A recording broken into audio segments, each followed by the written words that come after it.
Olá, sejam bem-vindos a mais um episódio deste ciclo de conversas Coffee Talks, no formato podcast.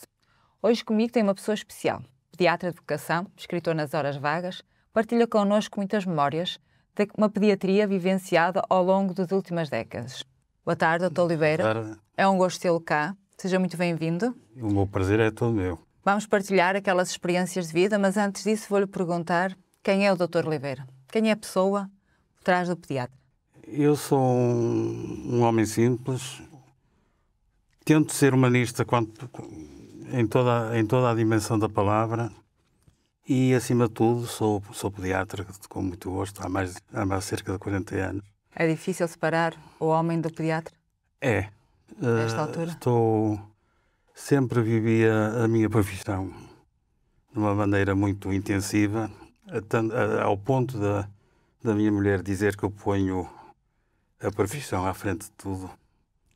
E que agora não, mas enquanto estive no hospital aqui em Famalicão, ela dizia que a minha primeira casa era o hospital. Era onde passava mais horas? Isso também é verdade, era onde eu passava mais horas. Mas ela diz isso e com os meus filhos eu sou acusado de um pai ausente, porque muitas vezes ausentava-me pela força da minha profissão, como sabe. A profissão de médico, e em particular de pediatra, é extremamente absorvente. E quem quiser fazer carreira, e eu felizmente fiz uma carreira até ao fim, e para isso é preciso muita dedicação, muitas horas de trabalho, de exercício, de estudo. E ao longo da minha vida eu fui pondo sempre, isso é verdade, eles acusam isso com razão. Mas era um pai ausente, mas certamente presente de outra forma. Uma ausência presente. Sim, mas como sabe, a profissão médica é uma profissão muito exigente. E evoluiu muito. As etapas da profissão são várias. Fiz a carreira médica desde interno de especialidade até chefe de serviço. Fui diretor de serviço no nosso hospital mais de 18 anos. Cheguei a ser provavelmente o diretor de serviço mais velho do país em exercício. E estou, por força das circunstâncias, não é por força das circunstâncias, por força da idade. Aos 70 anos tive de me ir embora. Seria já aquilo que era dado para vivenciar também a aposentação. Sim. Mas ainda com algum contributo para a sociedade, que ainda se mantém no ativo. Eu mantenho-me ligado ao hospital, continuo a convite da administração, desde que me aposentei da função pública, mantenho as funções de Presidente da Comissão de Ética e quase todas as semanas eu passo no serviço para conversar e ver como é que vão as coisas. Sentir aquilo que foi uma casa, que também dá a vida. Sentir aquilo que foi a minha casa em primeiro lugar. A medicina foi uma vocação e uma escolha. E a pediatria também? A pediatria nasce do gosto de lidar com crianças. Eu, nos meus 2 últimos anos de curso, dei aulas no ensino preparatório, dei aulas de ciências e de matemática e, desde então, eu sempre gostei de lidar com jovens e com crianças. Depois, por feliz coincidência, quando fiz o meu internato geral, que na altura eram 2 anos, não é como agora, que agora é 1 ano. Sim. Mas na altura eram 2 anos. E eu tive a felicidade de ir parar à equipa de urgência do Dr. Fernando Sá Menezes em Braga. O Dr. Fernando Sá Menezes era um verdadeiro ícone desta população aqui do Minho. É.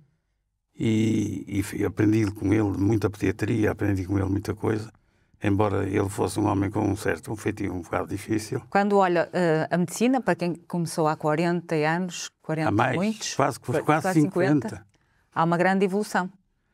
Sim. Hoje em dia... eu sou do tempo... Dos livros de anatomia desenhados e escritos, manuscritos. Sim, eu sou do tempo da pré-ventilação. Eu sou do tempo em que eu estava em Braga, como disse, a fazer o internato geral. Depois interrompi para fazer o serviço médico à periferia e a seguir o serviço militar obrigatório que cumpri na Força Aérea.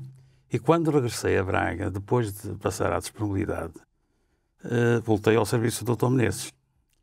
E só depois, no ano seguinte, abriu o internato médico e abriu a primeira vaga para interno de especialidade aqui em Famalicão. Pertinho. E eu vim ocupar essa vaga.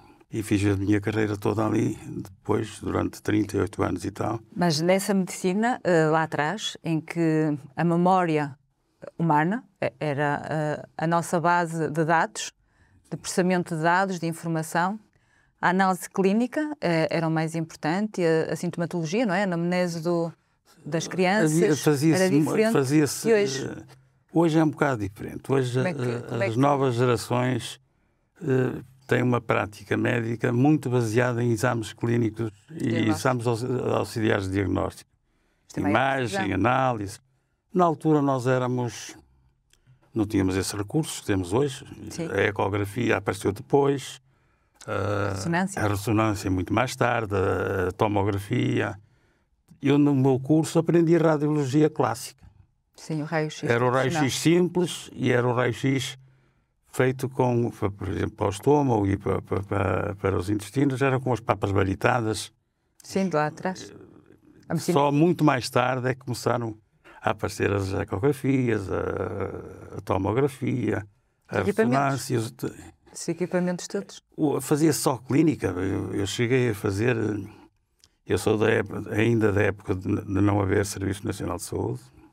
Sim. E a clínica era feita com um estetoscópio, com um termómetro e pouco mais. Recorda boas experiências dessa altura? Tenho algumas experiências muito caricatas. Muito caricatas. No meu curso, andámos 7 anos, só depois de 7 anos após o curso é que entramos na especialidade. Porque não havia concurso todos os anos, por várias circunstâncias. Sim, diferente. Eu cheguei a Policlínico 7 e durante esses 7 anos eu fiz clínica geral, fazia domicílios, como hoje quase não se faz. Eu cheguei a ser médico domiciliário da Segurança Social na Senhora Branca, em Braga, eu e um colega da minha idade, mais ou menos no meu curso. Dividíamos a cidade em duas partes. Um ficava 6 meses com uma parte e o outro ficava, e depois trocávamos. Fazíamos dezenas e dezenas de domicílios. Está a voltar os domicílios? Domicílio hospitalar? Agora está a começar. Nomeadamente. Mas... Há uns anos era mais frequente. Muito mais frequente. Mas fazia-se a medicina pela clínica, a semiologia era importantíssima, o exame do doente, o palpar um abdômen, saber palpar um abdômen, fazer percussão. Escutar o organismo. Escutar. Hoje é mais fácil. Hoje é mais exames. Isso encarece a medicina também. Que nos levaria para outras conversas. É outra conversa. A economia da saúde. A saúde está cara porque os exames são caros. Cada vez há mais recursos, felizmente. Isso foi um avanço grande da ciência. Sim. E a vacinação também ajudou muito a pediatria? A vacinação foi o primeiro grande passo. Na saúde? Eu recordo-me de quando era adolescente, jovem, houve uma epidemia grande de poliomielite, de paralisia infantil. E miúdos da minha idade, e mais novos e mais velhos, apanharam a paralisia infantil. Uns morreram, outros ficaram aleijados. Recordo-me bem. E quando começou a ser implementado o Programa Nacional de Vacinação, foi o primeiro grande avanço. Passo até de aumentar a esperança média de vida. Foi uma grande alteração na saúde pública. Na minha casa entrou, éramos 5 rapazes e tivemos difteria. 2 dos meus irmãos tiveram difteria. Um teve de ser internado, foi para fazer soro antidifterico, já estava cianosado quando foi para uma clínica privada em Braga. Esteve 8 dias a fazer soro antidifterico, teve de fazer traqueostomia à entrada a sangue frio, porque ele estava com a cianose marcadíssima. Sim. E o outro meu irmão foi tratado em casa com soro antidifterico.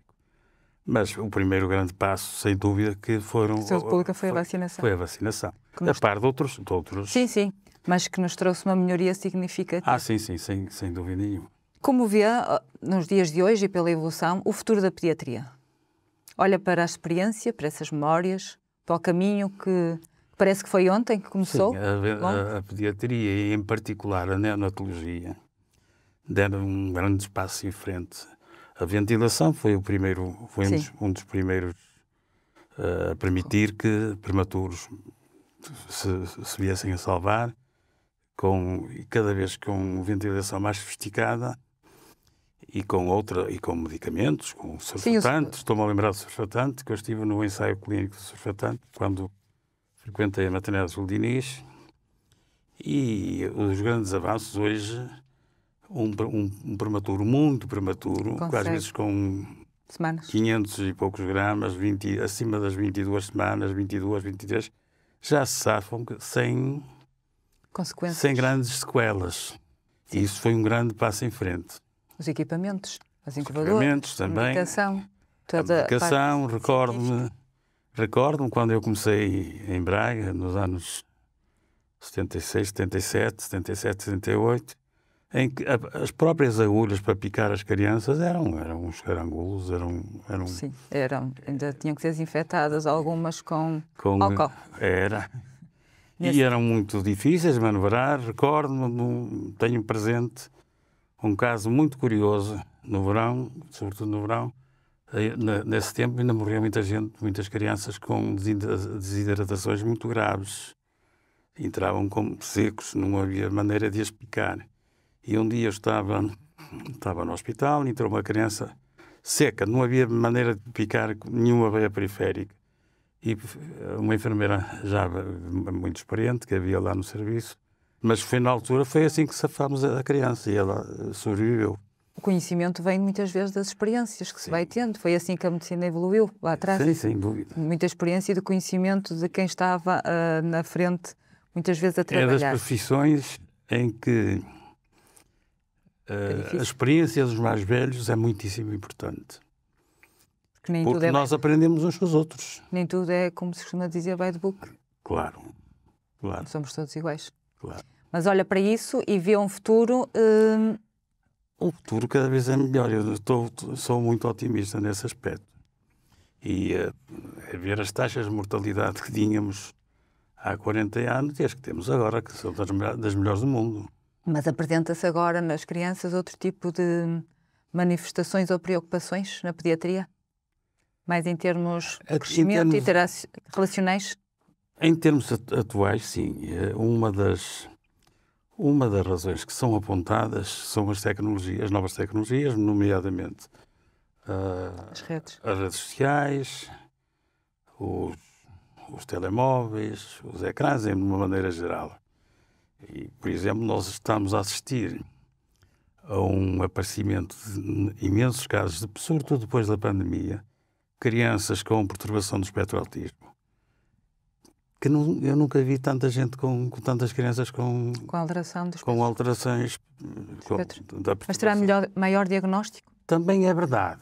Também haverá mais sensibilidade. Mas, mesmo assim, eu acho que não. Acho que há de facto um aumento. Ainda não há nenhuma evidência de estudos.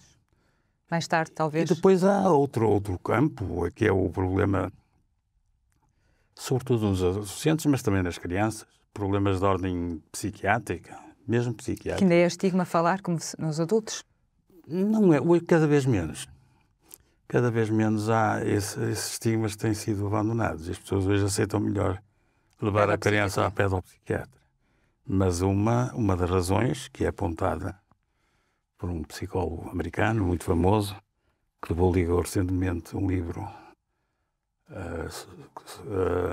A Geração Ansiosa, que fala disso, fala do papel das redes sociais, dos ecrãs, na precipitação deste número de doentes de pedopsiquiatria. Mas não será, se calhar, só na pediatria? Se calhar a ansiedade está-se a instalar numa situação mais crónica na sociedade toda. Nos pais? Sim, mas eu estou mais... centrado nas crianças. Estou mais centrado nas crianças e isso também mexe um bocado, porque as consultas de pedopsiquiatria tão cheias. Quer no público, quer mesmo até na privada. Ao longo destas memórias vivas que tem,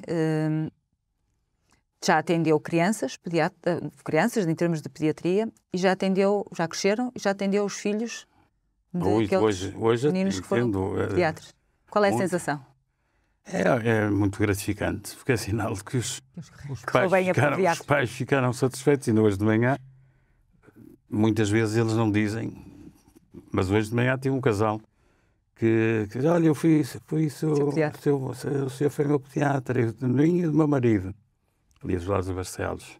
É gratificante, mas eu tenho imensa gente dessa. Que viu a primeira Eu e a já segunda trabalho geração. eu já faço 50 anos de curso.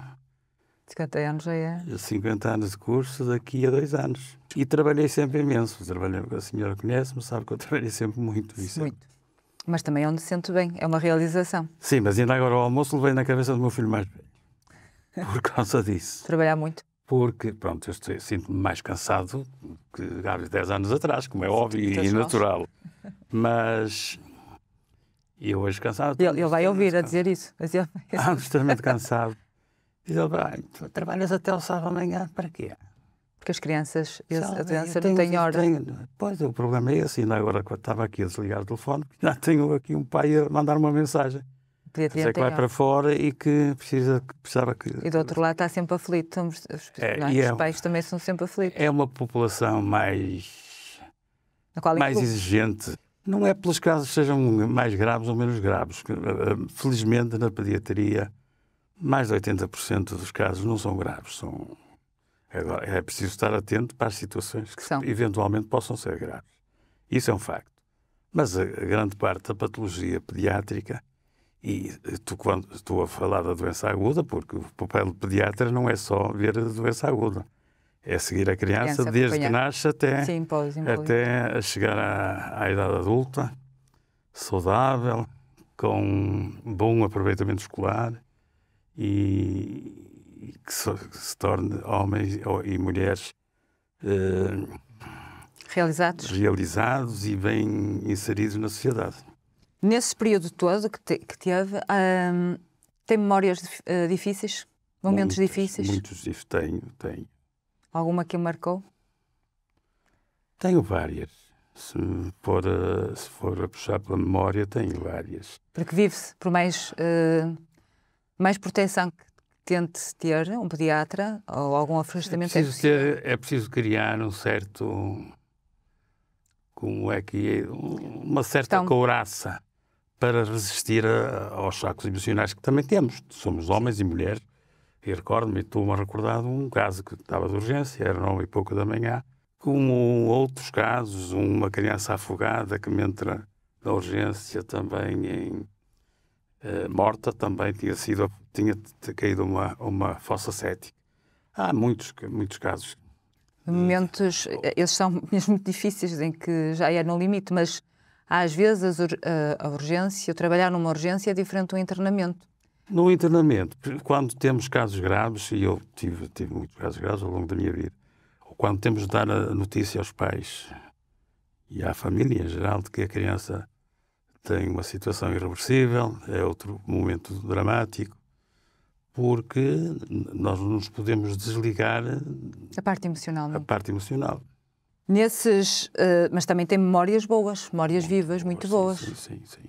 Não é? Sem dúvida. Aconteceu algum parto na urgência que não tenha tempo de chegar ao obstetrício? Não, a maior parte deles, quando chegam à urgência, já nascem. Já nasce na ambulância? Já nascem na ambulância. Recém-nascidos? Qual foi o bebê mais pequenino? Tem muitos. Eu trabalhei na maternidade dos Diniz e recordo-me aqui de um casal de miúdas, que hoje são adultos, que nasceram comigo. Eu cheguei a fazer tarefa na maternidade dos Diniz para aprender, essencialmente. Ao menino e ao borracho, Deus põe a mão por baixo, não é? Às vezes. Quase sempre. Esperemos. Quase sempre, mas é melhor não fiar. Nesta experiência, vê-se a exercer sempre, Dr. Oliveira? Acha que vai ser sempre pediatra? Ou vê-se a fazer outros hobbies? Qual é o hobby de um pediatra? Depende. Além da escrita? Mas escrever para crianças? Escrever para crianças, escrever para adultos. É o meu hobby. O meu grande hobby é esse. É a escrita. De resto, tenho várias tarefas. Eu tenho uma revista que faço, vai fazer agora 20 anos. Uma revista científica de pediatria, daqui da Associação Pediátrica do Minho. Continuo a fazer voluntariado. faço há mais de 40 anos, no Centro Social de Padre da Vida, em Roilhe. E pronto, e como costumo dizer, além disso tudo, escrevo regularmente para o Diário Domingo. E, como costumo dizer, tenho 3 filhos e 6 netos. Já é um legado. Já. Dá para passar tempo em família, como eles lhe pedem, e poder Agora tenho mais tempo, pelo menos não perco as noites todas, como antigamente perdia 1 ou 2 noites por semana. E tem alguém que lhe segue os passos na medicina? Olha, tenho a minha neta que está aflita agora, que ainda não sei o mapa de vaga, sei lá. Está entusiasmada com o futuro? Está, mas está ansiosa que saia o mapa de vagas, a ver onde é que poderá Acha que é mais fácil agora ser médico? Ou exercício? Acho. As funções? Acho que agora eles têm mais facilidade na aprendizagem. Tem as novas tecnologias dão uma ajuda imensa. Sente menos aquela ansiedade da tomada de responsabilidade? Porque há sempre um exame que pode ajudar a tomada da decisão? Sim, mas hoje, quando eu digo que é mais fácil, porque eles têm os modelos. Eu recordo-me, quando comecei a fazer apresentações em público, quando era interno de especialidade, e depois disso, eu comecei com as transparências. Eram aqueles plásticos, os status. Depois, mais tarde, vieram os slides. Então eu tinha um senhor em Braga que me fazia os slides. Chegava a casa, às vezes via um erro no slide, tinha de atrás, Sr. Fulano, veja-se, mas corrija esse slide. Hoje não, eles fazem slides no computador, mudam aquilo. É uma facilidade enorme. Mesmo na pesquisa bibliográfica, é muito importante, eles têm acesso a revistas importantes na hora. Sim, hoje em dia o acesso à informação e aos dados é mais quando era interno, ia ao Hospital São João, à biblioteca do Hospital São João, pedir este artigo. Ou aquele que queria, só hoje não pode ser, venha daqui, não sei quantos dias. Que era a senhora da biblioteca que me ia arranjar o artigo, me fotocopiava. Hoje não, hoje está à mão de um telemóvel. Mas baseia-se ainda na experiência vivida, nas memórias vividas. Sim. Quando prescreve, ainda vai aquilo que a experiência trouxe. Sim, eu ainda, apesar de ter estes recursos, ter o consultório informatizado há já uns anos largos, mas eu ainda não dispenso papel e gosto de estar a tomar notas em papel. Eu, como sabe, com certeza já deu por causa disso. Eu também escrevo no computador, o essencial, mas gosto de... A demanda técnica, sim, a escrita. Agora, que reconheço que até para escrever. Eu há muitos anos atrás dizia que não seria capaz de escrever no computador. Hoje não dispenso computador.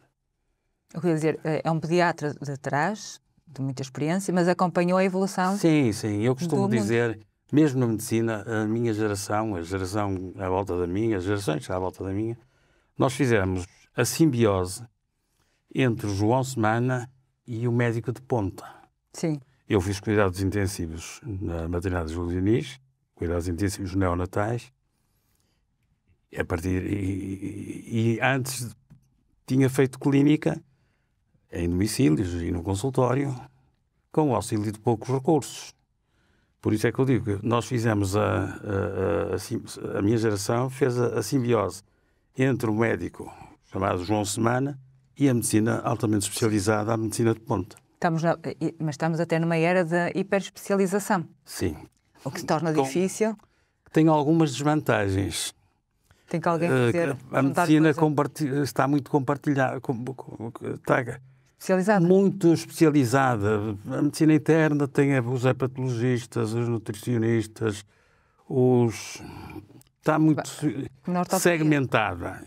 E às vezes falta a visão do conjunto do doente, que o doente é um só doente. Sim, somos Isso hoje em dia, eu ainda hoje, apesar de ainda sei tratar alguma patologia do adulto, não tenho... Há coisas que já estou fora de tempo, porque não fui acompanhando na área da cardiologia e por aí fora. Mas ainda sei tratar uma pneumonia do adulto. Hoje a malta nova cinge-se muito à sua especialidade.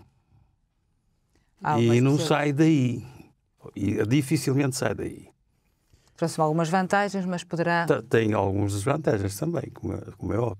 Sim, acaba por ser uma especialização que dá mais conhecimento, mas falta ver o todo, o equilíbrio que se reflete na pediatria também. A pediatria também está muito compartimentada. A pediatria tem já a sua especialidade, a neuropediatria, a nefro, a primeira, a grande, que hoje em dia até tem uma sociedade autónoma, que é a Sociedade Portuguesa de Neonatologia. A neonatologia foi a primeira, a grande subespecialidade da pediatria. Outras seguiram e há outras que ainda não estão, em Portugal, não estão institucionalizadas, com a alergologia pediátrica, mas que para lá caminha. Se estivesse agora, e olhando estivesse a começar, ou para quem começa, qual era o maior conselho que dá a alguém que vai seguir a especialidade de pediatria? Trabalhou lá, deixou o serviço, tem experiência, vai continuar a acompanhar. Como é que vê a pediatria e os pediatras? É uma especialidade que hoje muita gente ainda vai para a pediatria. Mas a malta mais nova e a malta que tem melhores notas procura especialidades, primeiro, que sejam especialidades mais pequenas. Porque a pediatria é uma especialidade muito ampla, que abrange a neonatologia, a nutrição, o desenvolvimento, que é importantíssimo, e para outras especialidades mais pequenas. E, sobretudo, que não tenham de fazer noites, que não tenham fins de semana, que deem maior qualidade de vida. Sim, fala-se muito no equilíbrio da vida. Cada vez mais, mas não é só os médicos. Sim, é isso. As novas gerações... Conciliação da vida profissional com a vida social, privada. Elas, hoje, quem tem melhores notas ou vai para a dermatologia, ou vai... para outras especialidades boas. Cirurgia plástica. Permitam os horários mais facilitados. E que não tenham de fazer noites, urgências. Que não tenham de fazer urgências. A dermatologia é uma especialidade santa. Sim, tradicionalmente. Por exemplo, Mas nesse trajeto, e tendo em conta os anos que passou na urgência e no internamento, sentia ansiedade quando ia trabalhar? No início? Não. Levo às vezes problema. Ainda hoje. Vai para casa? Alguns a pensar crianças que me aparecem e que eu tenho dúvidas. Eu ainda levo-os e muitas vezes ligo aos pais para saber como está, como é que evoluiu. E ainda hoje faço isso. Não. Há maior proximidade nos dias de hoje entre a medicina e as... porque nós não temos um doente. O pediatra não tem só o doente à frente, tem o doente e os pais. E às vezes os avós. Sim. E sabe que hoje, eu costumo dizer isto, pode não ser politicamente correto, mas hoje há muitos filhos únicos. E o filho único é um tesourinho para aqueles pais. São todos. São todos, mas eles vivem, às vezes, de uma maneira excessiva. São altamente protecionistas. E se a criança dá um espirro, passa a expressão, estão logo... Porque teremos mais acesso à informação que nos preocupa? Sim, também é um facto. O Dr. Google, baralha muitas ideias a muitos pais. E todos sabem que não devem procurar no Dr. Google, mas é onde todos... Mas onde vão todos. E agora, em jeito de final, que conselho dá às crianças e aos pais das crianças? Da sua experiência vivida. Que memória tem que lhe deixa aqui um resto de uma... Olha, eu o que dou aos meus doentes, e às vezes até poderei ser considerado inconveniente, eu atendo muito à escolaridade e ao trajeto escolar dos meus pacientes. E às vezes aparece-me uma criança que eu nunca vi, vai lá pela primeira vez e vai lá com uma infecção aguda, uma amigdalite, uma otite, uma coisa qualquer. E eu pergunto sempre como é que vai à escola. E às vezes a mãe ou o pai responde: mãe, a escola isso é uma tragédia, ele chumbou o ano passado. Sim, isso é que é grave, o que é que se passa? Se você já foi ver porque é que ele chumbou, a escola é mais importante, porque senão... É o futuro. É o futuro daquela criança ou daquele jovem que está em risco. Eu costumo brincar, olha que se não estudares direito, se não fizeres isto ou não fizeres aquilo, te sujeitas-te a ser um sem-abrigo quando fores adulto. Tu sabes o que é um sem-abrigo? E alguns olham para mim e sabem, a parte deles sabe. Porque eu considero que o projeto escolar de um jovem é a coisa mais importante. A educação. E a educação. É parte que vê Sim, sim. a formação ao longo da vida. Sim, sim, sim. A formação ao longo da vida. E nota aí também uma diferença da pediatria de há uns anos atrás para a pediatria de hoje. Sim, as pessoas hoje estão mais, habitualmente e usualmente, estão mais preocupadas. Mas passa-se mais tempo nas escolas. Passa-se mais tempo nas escolas, isso é um facto. O que nos leva aqui a aquelas alterações, se calhar, de comportamento e outros problemas que traz. Mas é uma vantagem. Sim, há muitos outros fatores. A funcionalidade das famílias também é um aspecto importante. Preocupa-lhe alguma coisa na medicina do futuro, da pediatria? Não, globalmente não. Acha que estamos num bom caminho? Eu acho que sim. Acho que sim. Que neste ponto, e atendendo ao seu percurso, presumo que vai continuar a trabalhar sempre. Enquanto Deus me der saúde para isso, saúde e cabeça, Continuará a ser. continuarei a ver crianças. Ainda hoje disse isso a uma das minhas funcionárias. Enquanto eu tiver capacidades e Deus me der saúde, eu vou de ver crianças até ao fim. Não se via noutra especialidade? Olha, não. Eu tive duas... As cirurgias, para mim, morreram no serviço médico à periferia. E morreram porquê? Porque eu de um dos olhos só tenho 2/10 de visão. Portanto, estava fora de hipótese de ser cirurgião. Nada à laparoscopia. Não tenho visão para ser cirurgião. E eu recordo-me, no serviço médico à periferia, um dia estava a suturar num lábio e a agulha partiu. Eu tive de chamar um colega porque não conseguia saber onde é que... Não via o bico da agulha. Esse colega já lá está há muitos anos, já está no paraíso há muitos anos. E daí pus um ponto final em qualquer opção cirúrgica que tivesse. E a pediatria foi sempre Tive inclinado também gostava muito de psiquiatria. Mas a pediatria foi sempre... A paixão. A minha paixão. Eu tinha lugar, quando fui fazer a escolha para a especialidade, tinha uma vaga no Porto de dermatologia, ainda balancei. E um colega e amigo que tenho disse-me: tu és muito burro. Então, pai, escolher pediatria depois que tens dermatologia. E eu não traí a minha... As crianças renovam-nos. Sim, também é um facto. Será por isso? E rejuvenescem-nos. Rejuvenescem-nos. As crianças rejuvenescem-nos. Sente-se rejuvenescido todos os dias ao ir trabalhar. Sim, sim. Vem com uma alegria diferente. Não, eu estou otimista em relação ao futuro da pediatria e da medicina.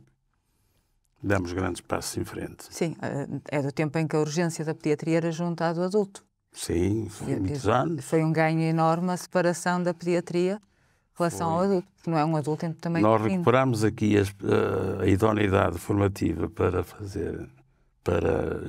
internos de especialidade em 2002, quando tivemos a nossa urgência separada. Quando se inaugurou a urgência médico-cirúrgica, logo nesse ano recuperámos a idoneidade, porque o nosso único óbvio a que isso acontecesse era termos a pediatria junto com os adultos. Sim, é muito que era muito má. Era um cubículo onde tínhamos 3 camas, mas entrava tudo pela mesma porta, misturávamos tudo. Sim, mas antigamente era assim, as urgências. Era uma coisa terrível. Era uma coisa terrível. São mais frágeis, até a terem as defesas. Sim, sim, e nem só, até emocionalmente, entravam acidentes. Sim, elas viam tudo, estavam ali ao corrente e estavam a ver tudo o que se passava E como fará agora o equilíbrio da sua vida, que se fala tanto? Como farei? O equilíbrio da vida. Equilibrar isso. Tento todos os dias fazer o melhor que posso e o melhor que sei. Por si, também? Sim, sim. Foi um gosto, Dr. Oliveira, tê-lo cá a partilhar. Tem alguma memória mais para partilhar e para nos deixar? Tinha muitas, fosse aqui a lembrar. Tinha muitas... Alguns episódios insólitos? Sim. Um dia fui ver uma velhinha lá perto da minha casa e ela estava a tomar tinha uma doença pulmonar crónica obstrutiva e o colega pneumologista tinha-lhe receitado um medicamento que era ter umas cápsulas num dispositivo e aspirar. E ela estava a tomar as cápsulas, engolia as cápsulas. Senhora, Ri-me. É preciso ter muito cuidado ao explicar. Sim, É um dos fatores importantes do êxito de um tratamento, explicar bem aos a comunicação. A comunicação é fundamental. E comunicar, como eu dizia ali aos meus internos, saber comunicar com toda a gente.